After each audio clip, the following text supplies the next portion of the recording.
Il sottosegretario all'ambiente Roberto Morassut mi ha assicurato che entro l'anno la partita si chiude. Si avvicina lo sblocco del protocollo fanghi. L'interrogazione presentata in Commissione Ambiente dal deputato veneziano Nicola Pellicani ha ricevuto la risposta che tutti attendevano. Il Ministero dell'Ambiente ha disposto gli incontri tecnici necessari per accelerare l'approvazione del protocollo che consentirà di riprendere finalmente gli scavi in laguna, dove si vive ormai una situazione di emergenza. Ci sono alcuni canali di Venezia che non sono navigabili e tra un po' faranno difficoltà anche i mezzi di soccorso a raggiungere i luoghi di intervento. E poi ci sono i canali portuali, a partire dal canale dei Petroli. Qui non si tratta di fare nuovi scavi, ma di riportare i canali in quota per renderli navigabili e consentire alle navi da cargo di entrare in porto.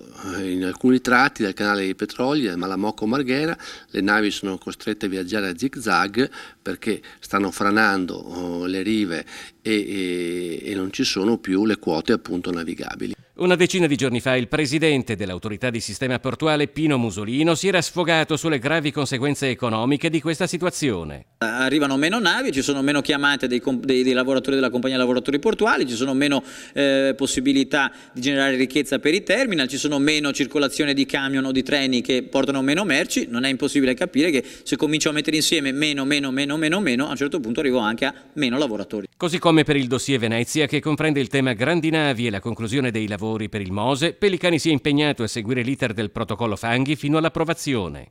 Molti si sono chiesti come sia possibile essere arrivati a questo punto per un'attività che dovrebbe essere di ordinaria amministrazione. Sarebbe forse il caso di provvedere a una riforma dell'intero comparto. Ma certo, questo è un esempio di come la frammentazione di competenze, il coinvolgimento di un'infinità di enti provochi alla fine la paralisi anche di un'attività normale, perché, ripeto, stiamo parlando di ordinaria manutenzione della laguna di Venezia.